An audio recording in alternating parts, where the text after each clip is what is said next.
Women have been conditioned by society to be, act, and think a certain way. Here at Girls IRL, we encourage women to challenge societal norms and embrace their femininity. With that being said, let's get into this week's episode. Hello, everyone. Welcome back to another episode of the Girls in Real Life podcast. I'm your host, Mariah Clayton. Thank you so much for joining me today. I don't know why my email thing keeps going off, but we're just going to ignore that. So if you guys are interested in starting a business, learning about entrepreneurship, or really just are curious about the ins and outs, then today's episode is especially for you. I'm so excited because I feel like I have the best dynamic duo in business in history right now.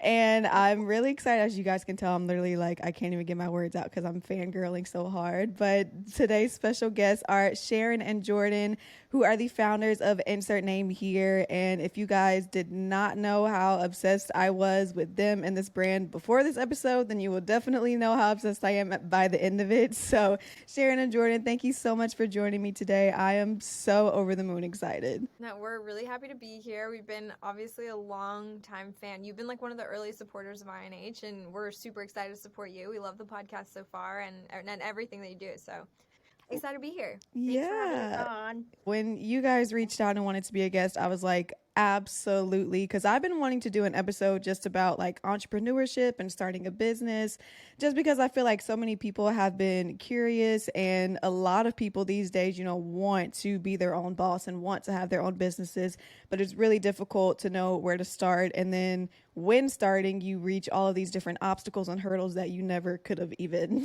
thought that would come up. So I thought that it would be a really great conversation to just kind of have you guys talk about your experience in starting your business, because Insert Name Here has literally become like such a big force in the beauty industry, as it should. And, I really think that people are going to appreciate the advice that you guys give today.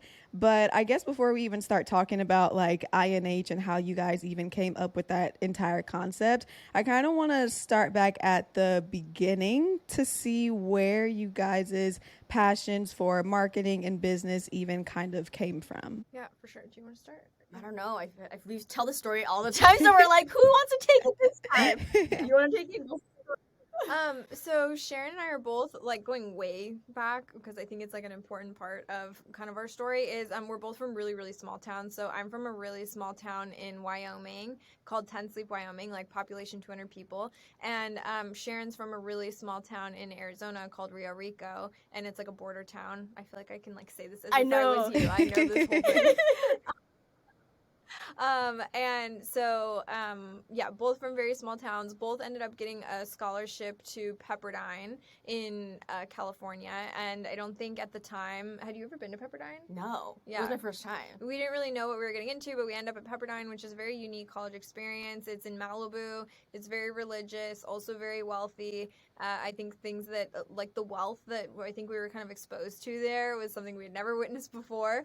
And while we were there, we both were working all the way through college to kind of support ourselves, and I started interning at what would later be ColourPop Cosmetics, and then right before launch, they were interested in getting another one of me, and Sharon and I had worked together a ton on class projects, and my mom actually gave me the advice of I was trying to get all my friends to apply, and nobody was interested because they didn't want to work at a startup, but my mom was like, oh, instead of a friend, you should pick somebody that you've worked really well with in the past. And so that was Sharon, and she ended up applying, got the job. We ended up working there for 7 years, leading pretty much like a lot of like the front end of the business, but really learned about building new brands. Mm-hmm. Got to see kind of the growth of ColourPop, Kylie Cosmetics, KKW Beauty, as well as other ones that people are probably less familiar with.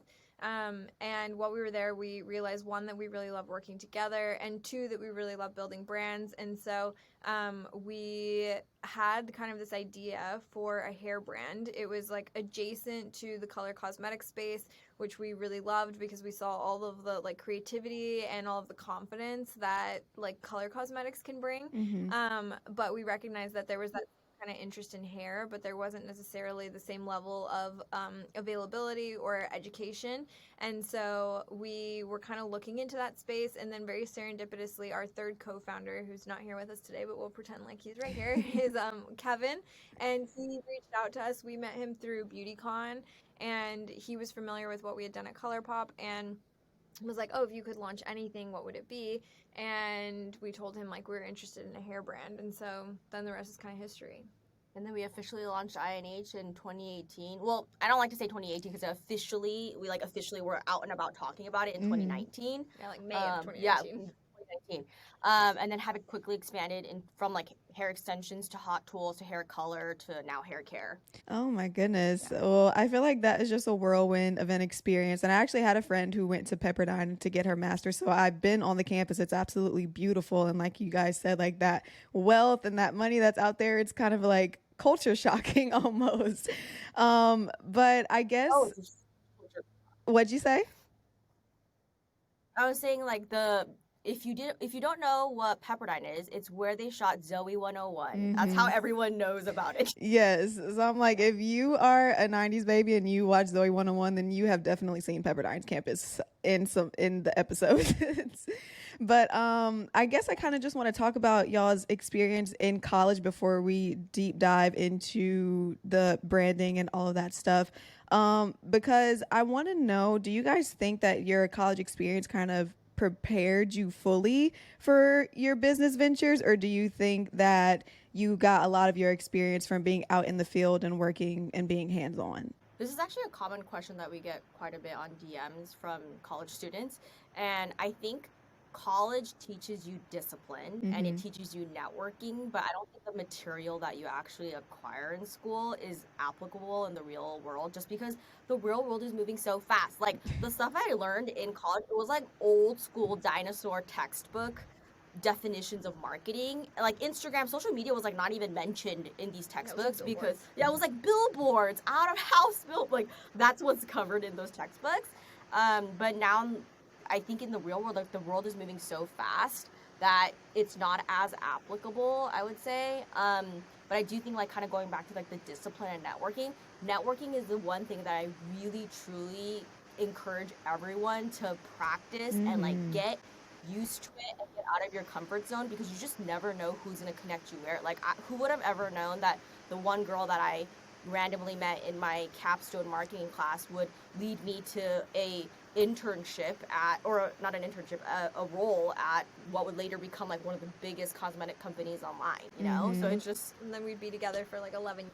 Yeah, like that's working crazy. together for 11 years now. Yeah. And I think the one of the important, when you think about like networking, like the term networking, I think it's like is learning how to connect with like a variety of people and like how to make like a deeper connection, how to like make a lasting impact, like how can you help others in a way that like they see beneficial, so that like later if they have the opportunity, like they're interested in helping you. Like I think that it's like mostly those like people skills that are so critical. Yeah, I absolutely agree. And I think networking kind of goes both ways, because you are, approaching someone in hopes that they can help you, but you also don't know if later down the line that you'll be able to help them. So it definitely is like a two-way street when it comes to networking. And I think that is probably one of the most beneficial things that has helped me, not only just with like content creating, but even just starting my podcast in general, of just like building a connection with people who I could go and ask questions to, who I can get advice from. And now people literally reach out to me and they're like, hey, you help me with this. Do you think that you can help me how to start a podcast, or whatever the case may be? So, I think it definitely is a two-way street when it comes to networking, because you're able to help people and they're able to help you also in return. But I do think that it's interesting, because I think there are a lot of people who, if they follow you guys on social media, they know that y'all are like literally best friends, been at the hip, like y'all said, for the past decade or so. But I thought it was interesting because if I didn't know any better, I would have thought that you guys had known each other since y'all were like kids. Feels like it. It really, honestly, what's so crazy is we like had our like late 20s or early 20s, late 20s journey together, and we did a lot of growing up in that period, like you're still vulnerable, you're still learning your shit, like how you want to approach life, you're insecure, like there's ego that comes into play. We fought so much. But like that's honestly what has really gotten our relation to be where it's at now, is because we went through life together. Like the breakups, the promotions, the bad stuff, the good stuff, like all of it happened together. Yeah. And okay, I was going to ask this a little bit later on in the podcast, but since we're talking about you guys' friendship now, do y'all think that your friendship and how close you guys are has more so helped in growing your business or hurt it in a way? I think I would be curious what your answer is. I think it's helped it because I think that like a lot of the reason that I think when we're the most successful is when we're working really well together, because I think we actually have really complementary skill sets. And I think that when you work this long with somebody, this closely with somebody, it's honestly very similar to like you're dating or you're in a marriage. And any time that you're spending that much time with somebody, it takes a lot of work to have that kind of relationship and spend that much time together. And I think if like the friendship element wasn't there, I think it would be very dry, and it would like miss a lot of the creativity and like a lot of like the organic. Like a lot of people supported us from day one because they wanted to like support us as like a group, like even over whatever the brand was like actually selling. And so I think there's like a lot more storytelling. It makes it a lot more fun. It makes it a lot more creative, and it helps you like weather the hard times in like a way that just like a cold like business relation maybe wouldn't. What do you think? Yeah, I totally agree. I think like the friendship aspect, this is one thing that we always talk about whenever we leave like a brainstorming session or just like honestly like a random chat. We both leave it very, very energized and excited. And like our friendship, I do think it's a very special friendship that's really hard to find, especially when it comes with business mixed into the picture. There is this magic to it that keeps us going and also just like regrounds us and reroutes us as the business continues to grow. I think it's almost been a little harder as the business has grown to like maintain, like now we have to, like now it is so business focused. I think we have to like be really intentional about like prioritizing the relationship side, which I think has been like a shift in the last like couple of years that is like a kind of a new challenge.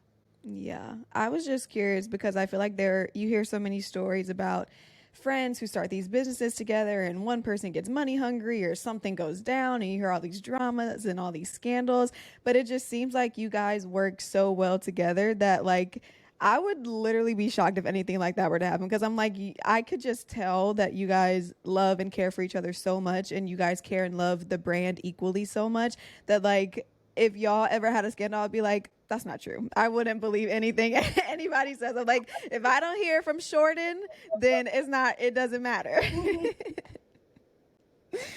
So funny. I think it's also really helpful in that way. I think like when partners sometimes like, you know, have a scandal or get separated is because like their like interests are not aligned. And I think that Sharon and I have so many similarities as far as like the background that we're from and like what we're both like working towards, that I think that like common thread really keeps us aligned. Like we both, you know, didn't come from money or like working towards something, like both have an equal level of like kind of creativity that we want to make sure that we can like maintain and enjoy. And so I think that like common thread helps us like stay grounded. But also like creating sorry, just the email piece. That's okay. But I also think creating an environment where we can give each other feedback has been really important. Like we literally always tell each other like, hey, give, like it's a hard pill to swallow and maybe it like isn't the best feeling, but like giving each other like feedback and creating that environment where we can comfortably give that feedback has been like really, really important and big. Yeah, I think feedback is a lot of times where people mess up on, because they're like, I thought of this brand. I don't need anybody to tell me how to do this or this. I don't need anyone to tell me if this is a bad idea. And nobody wants to take constructive criticism because they think that it's them like trying to bash them or trying to bring down the idea. But really, it's like, no, let's talk about this. Let's talk about the functionality of it. Let's talk about if this is really going to work. How is this going to reach certain people? How is it going to make everybody feel? You know, and I think that there's so much pride that comes with people who want to start a business because they're just kind of like, I built this from the ground up and can't nobody tell me anything about my business, and no one knows more about my business than me type of thing, you know? Like they're like, I don't want anybody to tell me anything. It can definitely be like an intense environment having a brand. Like it brings a lot of elements to a relationship that like you normally would never have to deal with. It's like a literal marriage. The brand is our child. Yeah, and there's a lot of like different opinions on like how to raise the baby, Mhm. and so you have to like be constantly coming together and like debating these things. Like it's pretty nuts. Like I think I always have wanted to be like a founder and an entrepreneur, and like what that is versus what I like thought it was is like completely different. Can you talk about that a little bit? Because I feel like there are so many people who have an idea of like this lavish entrepreneurial. Did I say that right? I'm like, I can't even talk right now. They have this idea of what it means to like have your own business and run it. But once you're in it and you're in the depths of it, you realize like this is not as glamorous as everybody makes it out to be. This is not like something that everybody can handle. So can you just kind of talk about like what you thought it was going to be like versus what it actually is like? Yeah, I mean, where can we start? Yeah. Honestly, I feel like it is not glamorous at all. Like, yes, there are like the shiny moments that, you know, comes about, like the Forbes 30 and the 30, like the founder dinners. Like there definitely are like the positives and bright spots, but the lows are so low. It is like an emotional roller coaster that you really cannot predict or kind of see like the direction of where you're going, is one thing I'm gonna say. And I think number two, because we're like completely self-funded, like we can't do the things that other big brands are doing out there. Like a Glossier, for example, they can like throw up multiple stores. It's very shiny, beautiful, great, but like probably losing a lot of money doing that, right? But it's like with us, we have to be really careful about like where we're spending our money and how we're spending it. So that's been like really interesting to juggle, because like from a people's perception, like they don't understand that and know the inner workings to understand like how things are flowing, especially also from like a employee standpoint too. They're like, oh well, I could get paid X at so and so, but you're only paying me X. But it's like, yeah, we're self-funded, and the other company has like all this like PE money that they can like blast. Who knows if they're going to still be alive in like the next couple of years. So it's like very, very, there's a lot of like perceptions and expectations that people don't understand, I would say. Yeah. And I think some of that goes to like the raising the baby. Like there's so many different ways to go about it that would like mean different things. Like Sharon was saying, if we went with like a private equity, which is like a really big, you know, investor who gives you a bunch of money, but they take a big percentage of the business and they're really like pushing for growth. Things have changed a little bit now, like with the economy, but if we had went that direction, like you can do a lot of like the big shiny things that Sharon is saying, but like we made an intentional choice to like not take on an investor and stay self-funded. And so like decisions like that, for example, are like really big ones that you have to like come together on. And there's not always, I think because of that, people think if you're like the founder of a brand that like is like fairly successful, like we're in Ulta, like we have a great social following. I think people, at least even some of my close friends, like think I'm like loaded, and it's like, no, we're literally putting all the money into the business. Like this is like our baby. And because like Sharon and I, like we left a very high paying job, like we don't come from money historically, like we really want like INH to work, like we really like, you know, have invested so much like blood, sweat, and tears into this that like it's all you think about. You're not making a ton of money. Like we could be making, you know, more money somewhere else, but we're taking a risk on this. And that's, I think, the part about founder life that especially is not like recognized. I think people are always like, there was that whole like lady boss kind of trend, or girl boss, yeah, lady. I was like, lady boss. There was the whole girl boss trend, and that kind of like died off because people were just like really like glamorizing grinding it out. And I think that when you're the founder, like it's definitely not glamorous, but you are grinding it out and you kind of don't even have a choice. And like the whole work-life balance is tough. Like even if you want to take a vacation, like if you're in a normal job and you decide to take a vacation, like maybe your boss is going to be upset, or maybe you're going to be behind in work. But when you take it as a founder, like there are just like so many other implications that even if you're like, no, I like should be able to take this, like I can take this, you just feel guilty like the whole time, because it's like you left the baby at home with like the nanny, and the nanny's not going to do like the same kind of parenting that you're going to be doing. It's just like it's like very heavy to be a founder. It's not Yeah. all like creativity and like, I don't know, like the fun part. Yeah, I think everybody thinks of like the fun part and having all the money, but nobody talks about like being in meetings all day, trying to figure out, okay, brand colors, logos, like all of this tedious stuff that goes into it that you don't really realize is even a part of it until you're actually in it. Because even for me, when I started my podcast, like I knew and I understood a little bit about like what it meant to build a business and try and like grow it, but until I like rebranded and I was working with a graphic designer and I was having all of these meetings and like trying to figure out color schemes and fonts and like all of these little things that nobody thinks about when it comes to branding and marketing and like having an entire brand identity, I was so overwhelmed. I was like, I did not expect to be having to make these types of decisions. I'm like, can somebody else do this? Because I just don't know. There's too many options. I'm so overwhelmed. It kind of reminds me of that Kim Kardashian meme where she's crying and she's like, if you knew what it took to run a business. And they make, do you guys know what I'm talking about? Like that literally, it Yeah, makes we're me talking laugh about. so much because it's so true. It's like there's so many people who don't understand what it takes to run a business. And like you guys said, y'all have a really big following on Instagram and you're verified and you're in stores and you guys have been doing all of this work, but it's because you put in the work and now you're able to see the seeds of your fruit blossom. And it's like nobody was there with y'all when you guys were crying trying to figure out, okay, this is the last bit of money that we have and we're pouring it into X, Y, and Z. Like fingers crossed that this works. Like it genuinely is you taking a risk on yourself. And if you don't believe in yourself and in the business that you're creating that it's going to do well, then it's not, because you're having all of this negative thoughts and negative ideation in your mind, and you are the only person that can feed that positivity, like you said, to the baby, to the brand, and get other people to hop on board and believe with you. Yeah, that's 100% true. It's so funny because even like, in the early days and even sometimes now, like there's still like hard points where we'll be like, "Oh, that did not like land how we hoped it would."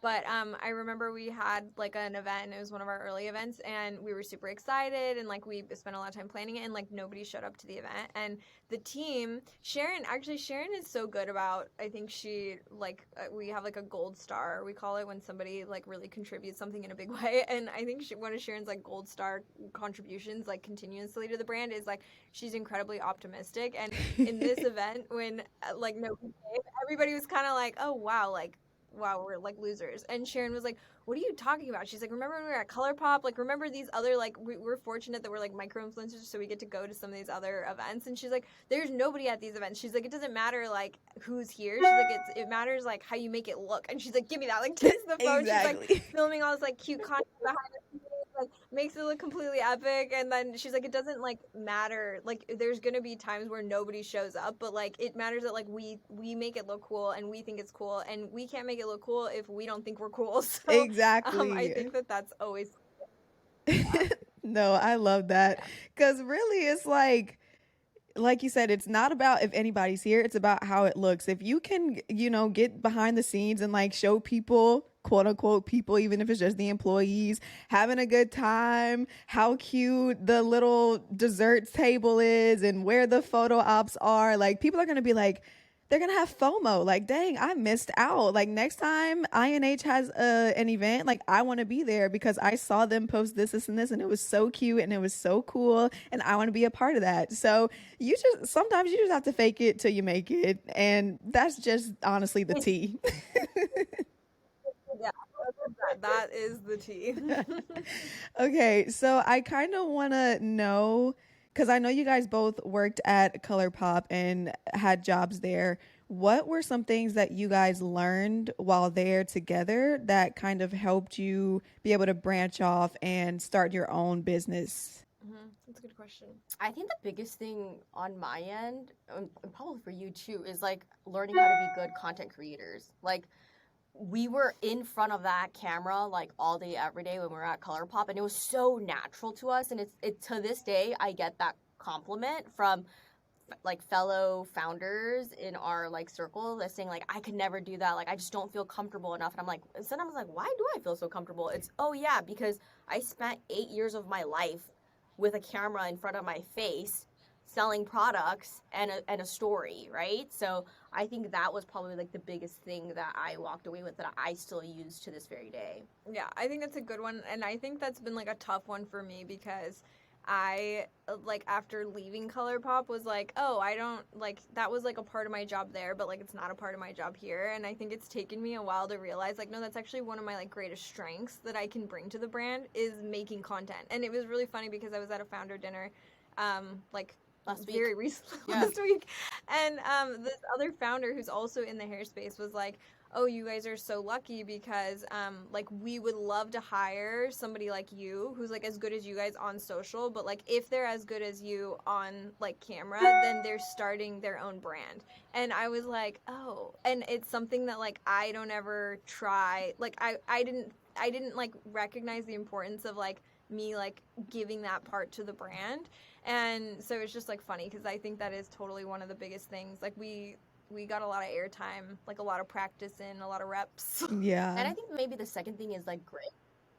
Yeah. I think the second thing is grit. Like while we were there, we really poured our fucking souls into that business. Like literally did everything all day, every day. We were obsessed. And I think it was a moment where I realized this is what obsession is for something that you love. And like that feeling, being able to carry that over to like what we're doing now. Because I think a lot of people, they're like, oh, I'm working hard. But I'm like, but do you love it so much that you are like checking on it, like literally dreaming, eating, sleeping, altering your life to that thing that you love so much? It's like a true baby. Like when you have a child and you really, really love that baby, you're gonna do whatever it takes for it, right? And that feeling we had at ColourPop, so like that is what we've kind of like transferred over to INH. Yeah, like a lot of people don't have a benchmark, I guess, Yeah. of because I think a lot of people, when you ask somebody like, oh, do you love your job? Like there are like spectrums of like loving your job, and there's also spectrums of like working hard and like emotional investment. And I think that if you don't have, I think we maxed it out at ColourPop. Like I don't think that could be beat, but at least we have that as a benchmark of like this is how we should be feeling and like the level of commitment that we should be having on a day-to-day. And it's definitely different when it's not your brand because like the stakes are much higher. And I also think like one of the hard things about ColourPop is like the bar is so high for feeling like you've achieved anything because we got to witness ColourPop from like nothing until like a household name. And it was like at one point it was the biggest beauty brand on the internet from like sites visited, and then it was the biggest brand on Shopify. Like it was Fashion Nova and ColourPop. And so I think like being a part of something that big, then now going to your own brand, and of course like you're starting over, it's always going to be smaller, and you forget like how much time it took. Like we were there for like 7 years, but then anything that like you're comparing to ColourPop is like you have to be like, okay, like this is a different story, like it's a different pace. But I guess that's like kind of an inverse of the question of like one of the hard things, but I do think that having ColourPop as a benchmark has its pros and cons. Yeah. I mean, I think that it's really great that you guys were able to start at this startup company and kind of watch it build and grow into what it is today. Like you guys said, ColourPop is literally a household name, and there are so many people, including me, who are still obsessed with ColourPop to this day. And it's just so interesting to me that you guys were able to kind of walk through that with them. And now you're able to shift that into, okay, this is my own brand now. And I know what it took to get this brand here. And I know what it will take in order for us to get our brand here. So it's kind of like you guys already kind of had I guess somewhat of a blueprint in order to like take these steps and make these decisions. And you were able to, you know, kind of reference back your experience at ColourPop and what you guys did there and kind of put it into your own brand in order to make it what it is today. Which again, like I said, I think INH is literally everything and more. I remember when you guys came out with the concept or announced it, and I was like, this is literally the most genius thing I've ever seen in my entire life. Because for me, like I love hair. I like doing my hair, but sometimes I get so bored with it. And especially with natural hair, like it can just be so obnoxious to deal with.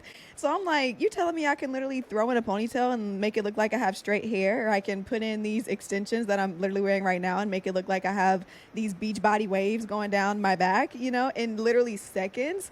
So I definitely think that you guys were able to kind of see, coming from the beauty space, what hole that you were able to fill and kind of like build upon that.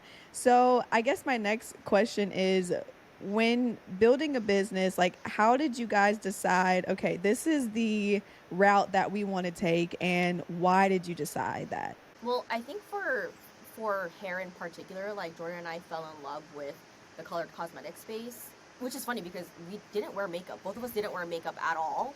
But then once we were in it and we were experimenting and we were testing it and putting it on and connecting with our audience, we realized, wow, there is a lot of power in makeup, right?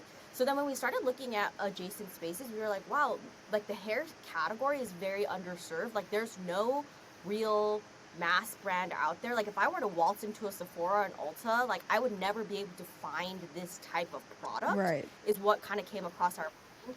And we started doing a lot of research. I think like step number one is do the research. Figure out what's out there, what's not out there.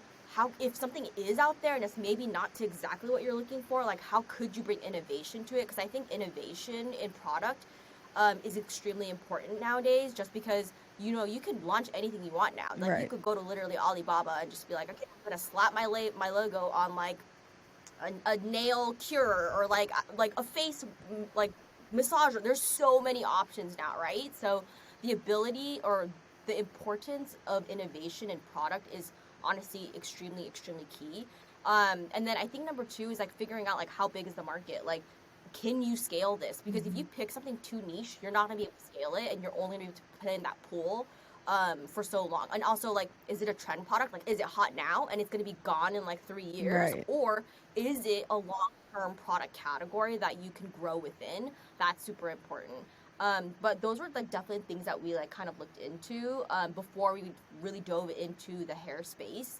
Um, and yeah, that's kind of like the general. Did I miss anything? I feel No, like I that was missed. well said. Oh really? No, I Wow, think that was well thanks. said. Yeah. Yeah, no, I think that's great advice, because like you said, it's so easy for people to start businesses these days, and because it's so easy, everybody feels like, well, if they did it, I can do it, and I can do this. And so you have people who create these products that are not very well made, that don't really, solve any problem in the industry that they're in. They're just kind of like adding to the piles and piles of consumerism that's already in the market. And it's like, why are you doing this if you're not bringing anything of value into the space that you're entering? So it's kind of just like people just want to be entrepreneurs and start a business just for the sake of it, or just for like the little moment of fame that they could get, or the little amount of money that they could make. But nobody is thinking long term, like you said. Is this a space that I can grow in? Is this something that I can scale? Is this something that's going to be a long term product? Or is this just going to be like, hey, I had my 5 minutes of fame. Like, y'all remember me when you're 80 years old and talking about random things, you know? Yeah. I also think you have to be obsessed with the product. Like, obsessed. Because I think one thing when people get into like being a founder or getting into launching a brand, like in your head you think like, oh yeah, I'm like, it would be nice to launch a brand. Like you need to be thinking, do you want to be launching a brand the next like 5 to 10 years? Because if you look at most, like how long most founders are involved with their brands, like it's like 8 to 12 years is an average. That means some people are in it for way longer than that, like Yes. 20 years. Like we meet people all the time who they're like, we think we've been doing it for a long time, we've been doing it for 5 years, and we'll meet somebody who like they still seem like a very small young brand that's just now catching on, like that's just hit their stride, and they're like 10 years old. And so I think that you need to be obsessed and ready to be obsessed for the next like decade or two, because that's another big piece. I think when you're saying like people are like, oh, I just want to launch a brand, like they're like, oh, I just want to like be a founder, like I'm gonna like like Sharon's saying, like drop ship these clothes that I got off like Alibaba. Like if you're not like obsessing over, like maybe you can make that work if you have like incredible taste and you're obsessed over finding like the best product with like the best fit with the best da da da. But like you need to be really into that product and knowing how to optimize it and make it better and be like a tastemaker for that category. Yeah, absolutely. So I guess the question that I want to ask now, since we're kind of talking about people who are starting brands and probably shouldn't be, what do you think are probably some of the most common mistakes that you see entrepreneurs make? The most common mistakes entrepreneurs make? Yeah. That's a good question. Um, it's tough because I feel like there are a lot of different types of entrepreneurs. Like I think influencer entrepreneurs who like have a following and then they well, I guess actually this one applies. This one applies to everyone. But what I was going to say is a lot of influencers who have like really amazing conversion, like they can really sell a product. They think like, oh, I'll launch a product and I'll sell it. But eventually that audience is going to get tired of buying that product from you. So no matter who you are, no matter how big you are, even if you're Kylie Jenner, you have to acquire like net new people, customers, who aren't coming just because of you, who like are coming for the product. Yeah. And I think that a lot of people like generally don't understand like acquisition and how to acquire new customers, and there are a lot of different ways to do that. Like there's paid ads, there's pop-up events, there's organic social, like there's so many things. But I think understanding before you make the product that you're gonna have to acquire new customers, and then to tagline that, you also want those customers that you like just spent so much time and money getting to come back on their own. Because if the customer isn't coming back on their own, like you pretty much have no business. Like you're just treading water, like trying to stay afloat with your customers. And I think that that's something that we learned a lot about like later down the road, is like the whole customer journey, and like thinking about products in what does that product purchase lead you to buy next? Like what happens when this product gets old? Do you throw it away and you get a net new style, or are you replenishing this product? Like a face lotion, like is this your favorite face lotion that you're just like rebuying? Like I think understanding like a product and a customer life cycle is like really critical to being able to build a really healthy business. That's really good. I think for me, like the most common mistake that I see is not hiring the right team. I see a lot of like entrepreneurs hiring their family, their friends, and that's never the right choice, because it gets very personal. And when you have to think with your business mind and not your personal mind, like that gets really touchy and creates complications that are honestly not necessary. So I think like hiring the right people around you is really, really important. So important. Even it's funny because just recently there was like a role that Sharon and I were talking about, and I was like, if we get the right person in this role, it's going to be like night and day easier. Like it's going to be like we need to find somebody who's better at this role, like more relevant than us, like better at it than we are. And I think that that's the important thing, is to always be hiring for somebody significantly better than you at like whatever the most important thing is. And it's like Sharon said, it's probably not like your friend.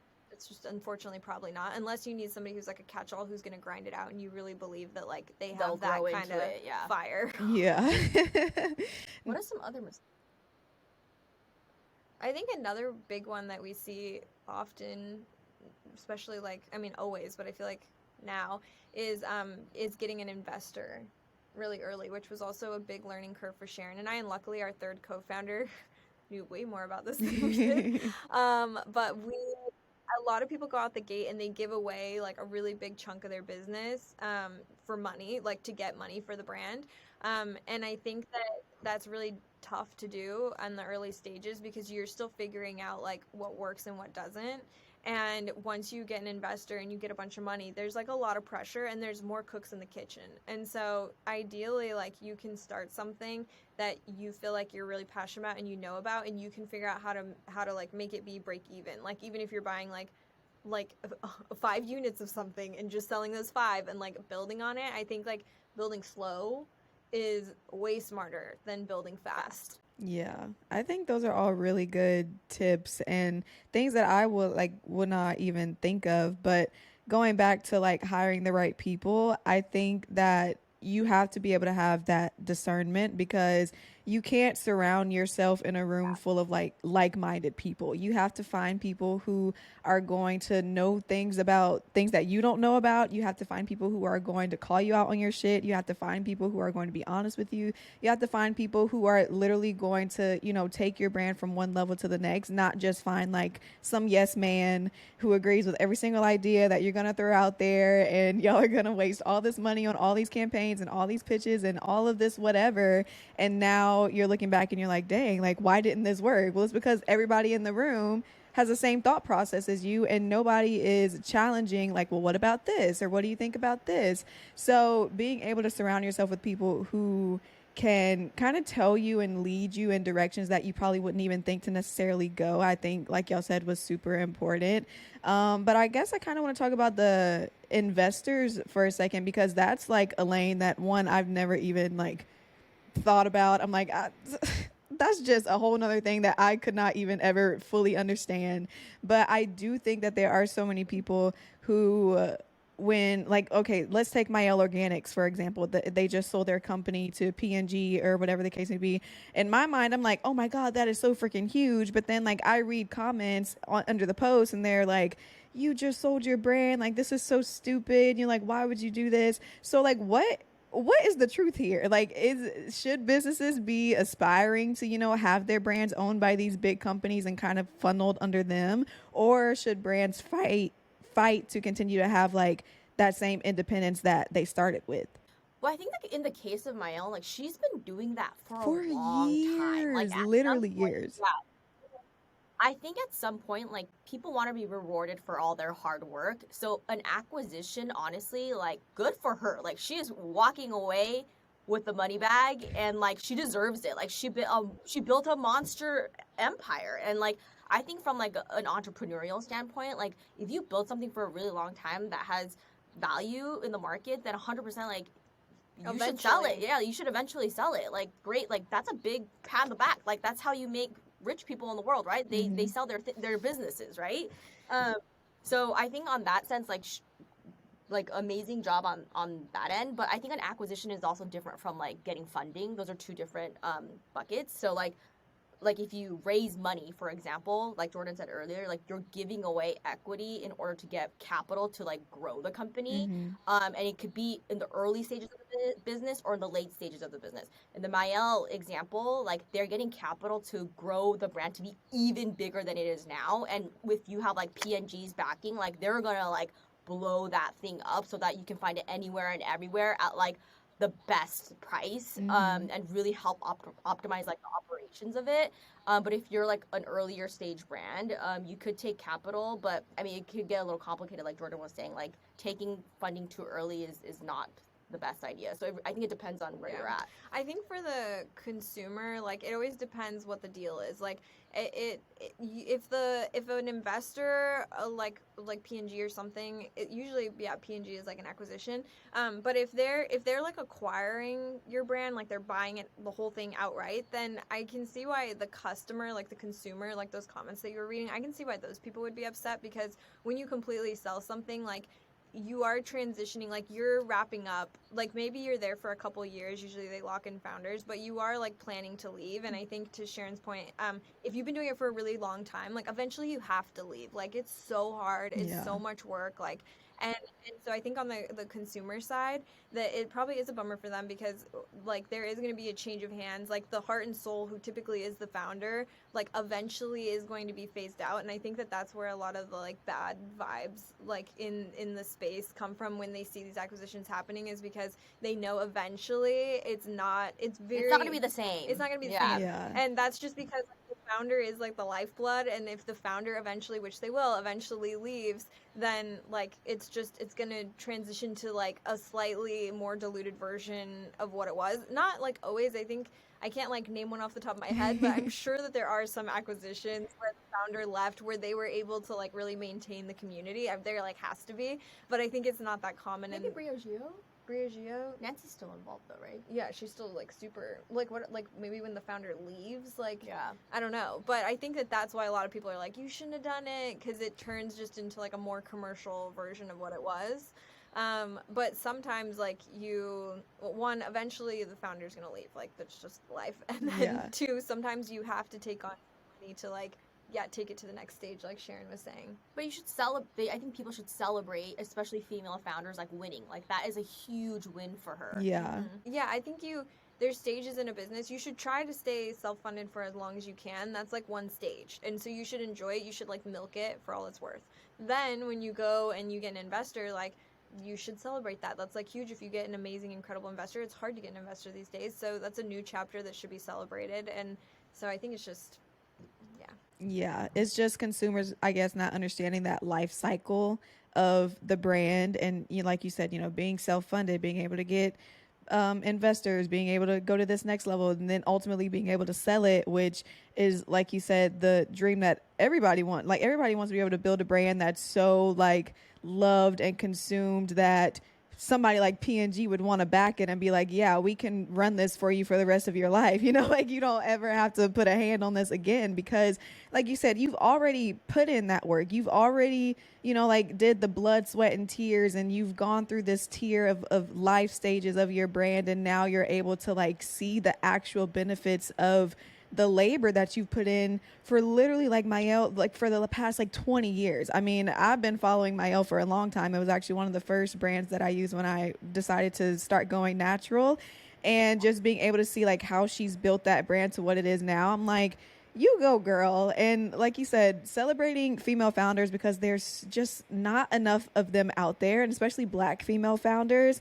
I think that is definitely something to be celebrated 1000%. Yeah.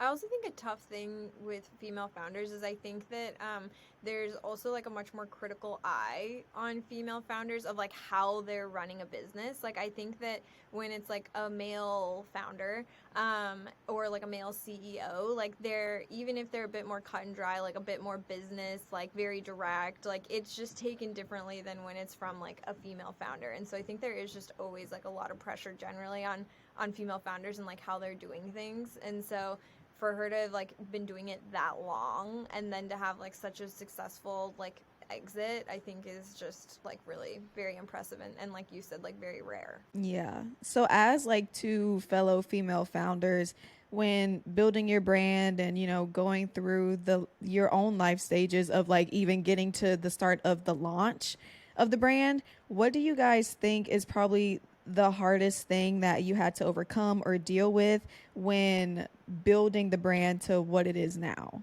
It's a good question. There's been a lot of hurdles. I think for me, the early stages was like making the leap. That was really tough because we were very established in the beauty space. We were getting paid really well, and we had to make a ton of sacrifices to like get this going.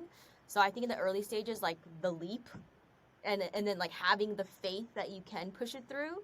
Yeah. And then I think later in the business, grit. Like you really need to be so fucking strong to like continue and keep going, because like you're gonna be faced with that at some point. So I think the leap and then the grit for me.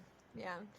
I think for me, it's been learning how to like work with different personality types. I think obviously Sharon and I have worked for a long time together, and I've learned a lot of this even like with her of like, and some of this is like the co-parenting thing. Like when you run a business, you're leading a lot of people, and because you're like the founder, I think people expect you to kind of have all the answers and like know how to communicate perfectly. And this is like peer to peer, this is like co-founder to co-founder, this is like to our teams. And so I think it's just learning like how to manage all of the different dynamics with like all the different team members to like be professional, to keep everybody happy, to make sure that like you're giving like good, like healthy, constructive communication, that you're not letting like relationships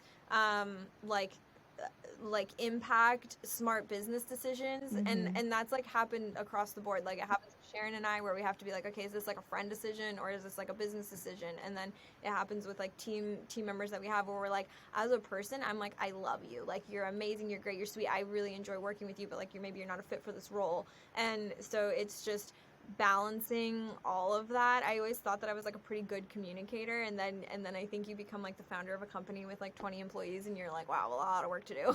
Yeah. Well, I think it's also because we have like very close relationship with our team. Yeah. So it gets like very like mixed, blurred lines where we like really become emotionally attached to them. Yeah. And it's hard to be a boss when you're emotionally connected in that way. Yeah.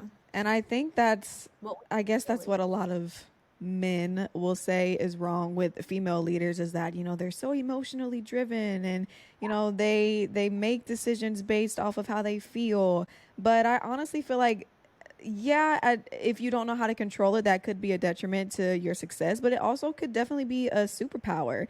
And just because you have feelings and emotion doesn't mean that you're still not able to make the hard decision. Does it make it a little bit harder to make that decision? Yes, but you're able to do it with a lot more empathy and a lot more relation to that person. Whereas, you know, a man will literally just call you in the office and be like, okay, we're done with you, you know, and it makes you feel like, well, damn, what did you even like me here? Like, did I even do anything for you while you were here? But I think, like, as a female founder, that's something that we're able to hone in on, is our emotions, and is building these relationships with people who work for us, and being able to call them in the office and be like, look, like, this has nothing to do with X, Y, and Z. And I understand that you're dealing with whatever, but, you know, it's just not a right fit. And you're able to leave on so much better terms and have such a just like better relationship all around, because your employees know that you genuinely do care about them and you do care about the work, but at the end of the day you also have to do what's best for your business.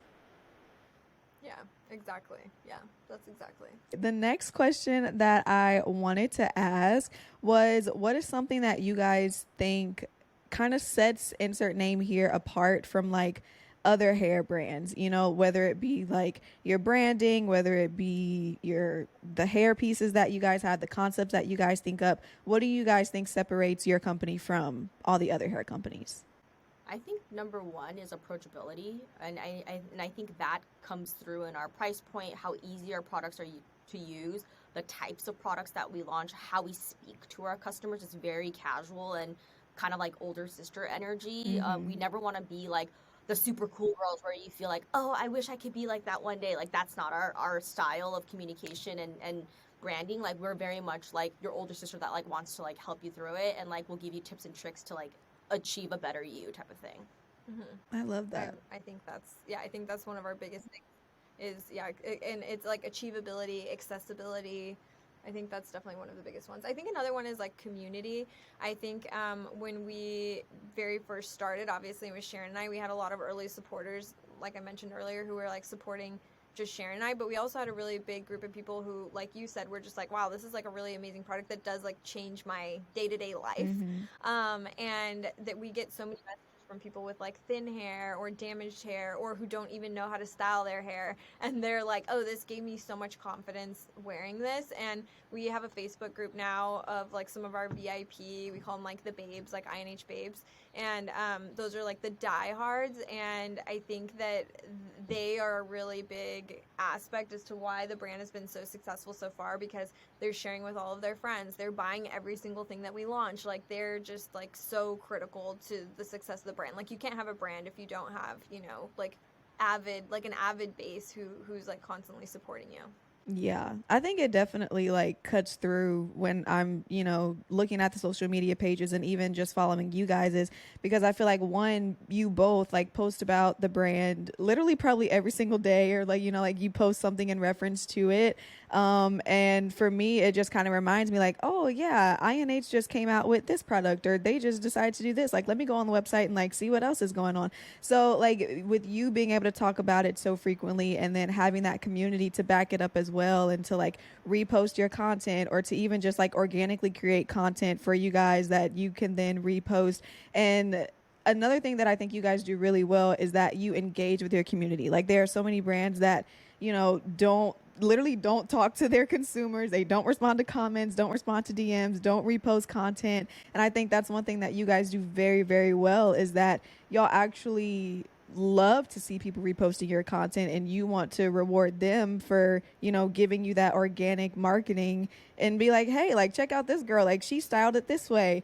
And then that makes me be like, oh, let me go look at her page. So again, it's like that back and forth relationship that I think you guys do really, really well with your community, of just like building it up, but then also engaging with them and maintaining that relationship throughout, so that you do feel like, oh man, Sharon and Jordynn are kind of like my best girlfriends on this app. Like, I could message them like, oh, I don't know what hair color ponytail to get, and y'all would be like, girl, send me a picture, like, I got you, I'll do my best to match you. You know, like, that is the vibe that I get from you guys, and that is what cuts through social media for me. So I just want to say, I think that's something that you guys do really, really, really well as a brand. Thank you. I think Sharon really leads the charge on that. She's like much more. She's always pushing me to be more active on social. So most of that shout out goes to her. But if you guys have any questions about the product or even us, like DM us. Like, we respond to all of our personal DMs. So if you have any questions, feel free to. Yeah. As far as branding goes, like picking a color palette, logos, like sticker labels, what do you guys think was probably the most tedious part, and what do you guys think was the most fun part? I think the tedious part is maybe like having so many different opinions, because like visuals are very subjective, right? It's, some people might like a very sophisticated look, some people might like a really fun different look, right? And I think it's really important to have a brand visual guideline and always bring yourself back to it. Otherwise, you get lost in the sauce and you want to try all these different things and you kind of look like a shit show from the outside. So having a visual guideline that is very detailed is, I think, the difficult part. I think the fun part, though, is like coming up with different campaigns for each launch. It's like so much fun because like you can see and spot like trends that are happening in the current space and then plug those in. So like an example, we have a launch coming up. We're like, oh wow, ballet core is really popular. We should incorporate ribbons into like our hairstyling and like wear outfits that look like X. So that's definitely like the fun part, I would say. Yeah. I also think one thing that is like not tedious but difficult is when you're building a brand and you're working on your branding. I think that it's easy to get like swayed is to like what should the branding be based on like what the other relevant brands are at the time. And I think that you have to like, and this is something we always tell ourselves and something we've been focusing on like even recently, because I think it's like a cyclical thing, is you need to be like true to you. And so that means like you have to dig deep on like what are you, like what is like fun for you, like what's fun for the team. Like it shouldn't be so heavily based on like what like are other like trends that we're seeing with other brands. Like you need to like be your own unique identity. Have your own unique identity. And I think that that's one of the really tough things, to like not get sucked in these like different directions of like what's happening right now and be like and have the brand be the brand. Yeah, I think that is a hard part because like you said, you're able to see so much of like brands these days, and if you get on social media and you're like, man, I really love that color palette. Like, I should have went with that color palette. Or, oh my gosh, I really am obsessed with this font that they're using, but like, I didn't pick that font. And you start to kind of second guess your decisions that you initially made about your own brand. And now you're trying to pile in all of these different things from all these other different external people and brands. And it's like, you have to be just consistent in your decisions and know that like you made this decision for a reason. There's no reason to backtrack now. Like, don't start second guessing yourself now because you don't want to be like all these other brands. It's like, you probably picked this so that you wouldn't look like that. And now you see them using it. And now you just want to, you know, be like, you just want everything for yourself, basically. And I think that's one of the most important things about like being an entrepreneur and starting a business is you have to be confident in the decisions that you are making and know that like this is what is going to take me or separate me from this other brand here, and not second guess it once you see somebody else doing something that you might have thought of initially, or you might now start thinking about it just because you've seen it. You know, be confident in those decisions that you made at the beginning. Yeah, and I think that even applies to like how you present as a founder, because I think when Sharon and I first launched INH, obviously we were very young and we came from like this ColourPop like very social central role, and where there wasn't like, we felt no pressure. We were kind of like just living our dream. And then when we came to INH, I think we both kind of felt this pressure of like, oh, we're like the founders now, like we need to be a bit more serious. And so I think when we were doing podcasts and when we were on social and like we were like, oh, we can't be like so goofy, like we need to be like, we need to come off like much more buttoned up and like legit. Like to us, we felt like that like meant more legitimate, and we were looking at other founders in the space who probably were like 10, 15 years older than us, and we were like, that's like what it looks like to be like a respectable founder. And I think that we lost like a little bit of the like the no shame and like quirkiness that we had that like made us very much us. And I think that's one of the reasons too why I like hadn't been on social for a while, because it was like such a tough thing to balance. And then people are telling us all the time like, oh, I remember when you first launched, we love like the behind the scenes and like the this and that and the things that like we maybe were like, oh, it was like a little too goofy. And so I do just think it's like remaining true to yourself. Yeah, remaining really true to yourself. Yeah. And having fun. Yes. Having fun. Having fun, because nobody likes to just be Miss Business Girl all the time. Like, no, have fun and, you know, be excited about the things that you're doing and what you're creating, and get other people to have that same type of energy. Like, that's always what I strive to do, whether I'm content creating for myself or for a brand, whether I'm doing something for the podcast. I'm like, I want people to feel like they genuinely like are having fun, enjoying my content the same way that I'm having fun creating content and enjoying doing this, and this. You know, when people look at me, I want them to be like, oh my gosh, like I can feel that energy and that spark in her personality cutting through whatever it is that I'm doing. So being able to get that to be seen through your brand, I think is also really, really important. But I know we're running out of time. I have like 2 more questions because I don't want to take you guys' day up. But what I really wanted to know was, what do you think that some business owners kind of put an emphasis on that you don't think is truly important or needed in order to start a business? This one's important. Yeah, I think what you always say.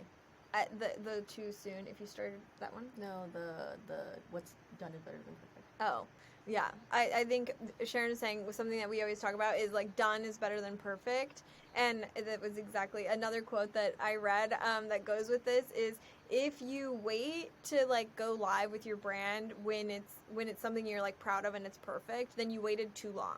Like you're never gonna get it. We're still like refining. Again, I feel like we keep referencing this baby stage, but when you like have the baby, it kind of looks like a little alien like blob, and then it needs to like go into this like maturing stage where like maybe it hits like puberty and like that shapes them, and that like shapes them, and it's gonna like always, it's like a constant evolution, and it's never gonna be what you thought it was. So it does not need to be perfect, because it's not gonna be like what you think perfect is anyway. It's gonna like evolve far beyond that. So like just get like done is better than perfect, just like get it live.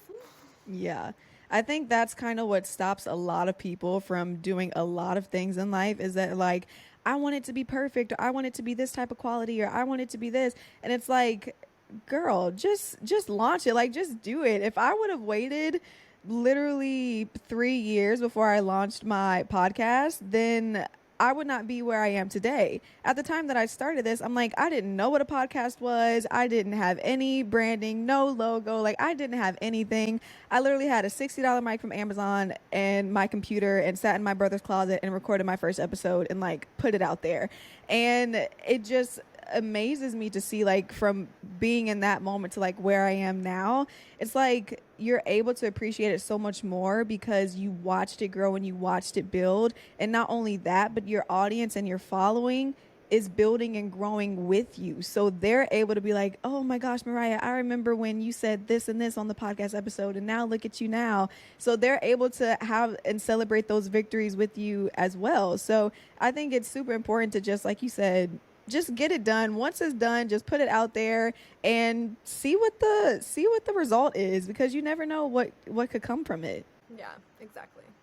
The last question that I wanted to ask was, what do you guys think are some last minute, like last tidbit of advice for anybody who is looking to start a business, be an entrepreneur, be a boss babe, who girl boss too close to the sun? What would you say to them? What would you say to them? I think one like big piece of advice I would say is, which I have like multiple, but I think this is a really important one, is don't quit your day job.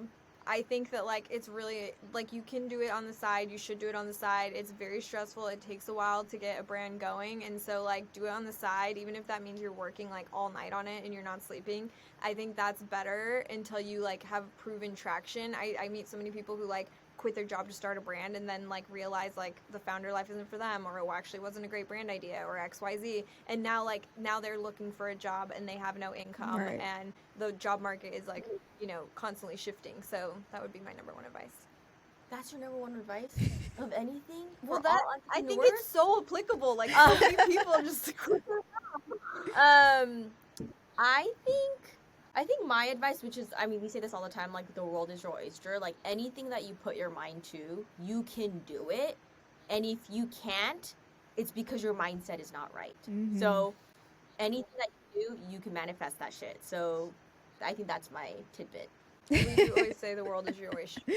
Like you can make anything happen if you really put your mind to it. Yeah. That's so funny. I'm like, okay, I see the optimistic Sharon over here, and then I see like the realistic Jordynn over here. She's like, don't quit your day job. And she's like, girl, manifest that shit. Like, you can do it. But it doesn't mean you have to quit. Well, the reason why I say manifest it is because I think it gives you confidence. Yeah.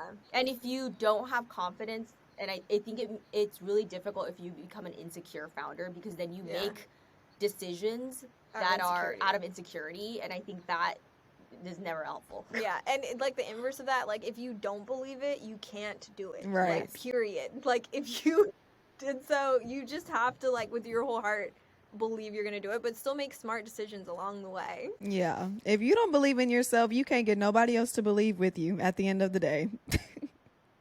Yeah. And one last thing is like not everybody needs to like you might think you want to be a founder and then you try it out and you Yeah, this realize is important. you don't want to be a founder. That's okay. Like Yes. I think so many people think like to be successful like you have to be a founder. Like I have so many amazing friends doing like amazing things that are not founders that love Yeah. their job just as much as I do, and Mhm. so like you don't have to be a founder. I love that. You don't have to be the big boss babe. You could be helping the boss babe out. Yeah. Actually, yes.